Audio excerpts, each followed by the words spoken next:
Stratton from As Wood Turns. Earlier this year at the Desert Woodturning Roundup in Mesa, Arizona, I saw in the instant gallery this doodad. I'm not sure what it's called.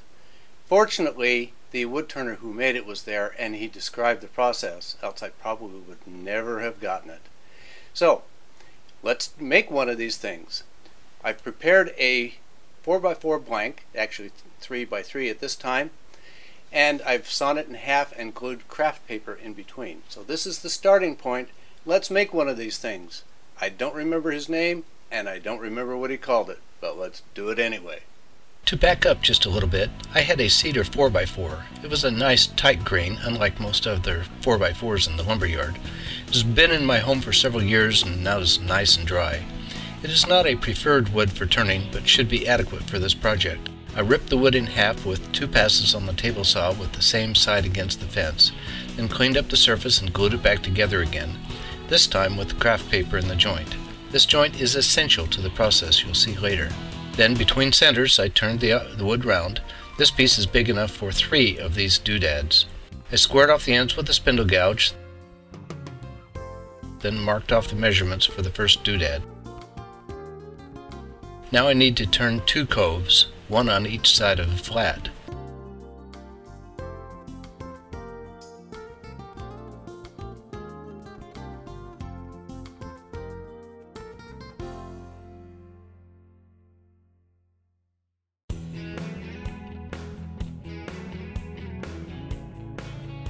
As explained by the woodturner at the Desert Woodturning Roundup, the critical measurement is the length of the flat must be equal to the diameter at the ends of the spindle.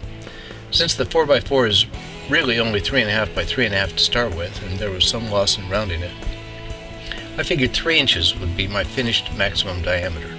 3 inches divided into 3 sections is 1 inch per cove and 1 inch for the flat.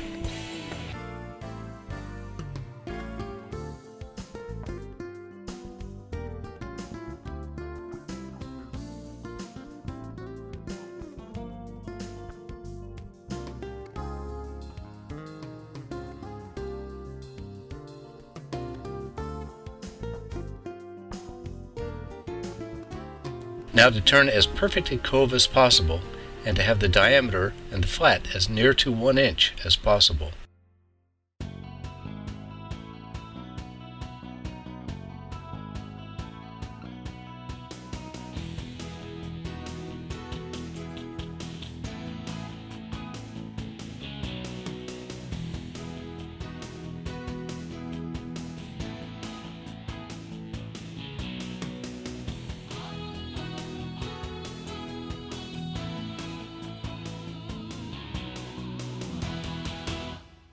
I searched for a perfect 1 inch radius object for a pattern. A 2 inch Forstner bit was perfect as long as I adjusted for the blade not being exactly where I expected it to be.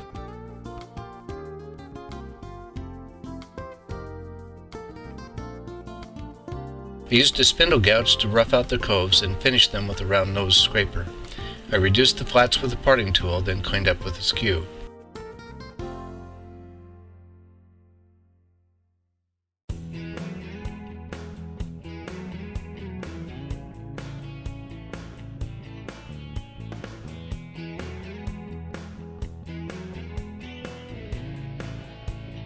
After a lot of testing and measuring, I moved on to the next doodad.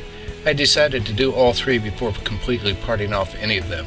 Otherwise, I would probably get out of round with number 2 and again with number 3.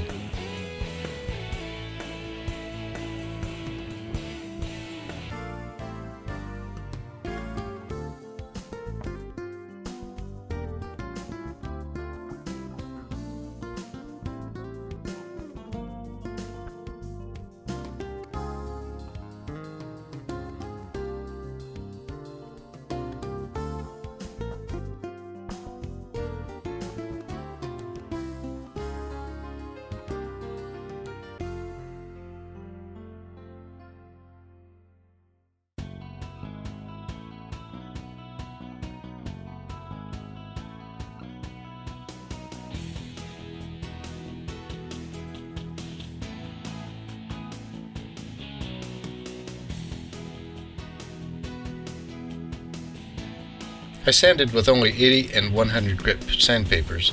This project would not need any finer finish with this wood. Then with a wide putty knife, I split each doodad in half through the craft paper.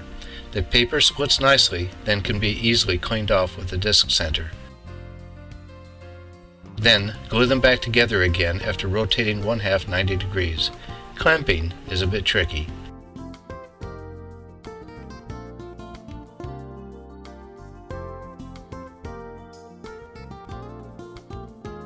Now I could see how perfect my coves were. Any discrepancy shows up as an edge that must be sanded away. No, mine weren't perfect. When making a sea urchin ornament, I had made a lathe-mounted tapered sanding cone. This was handy to use again for these doodads.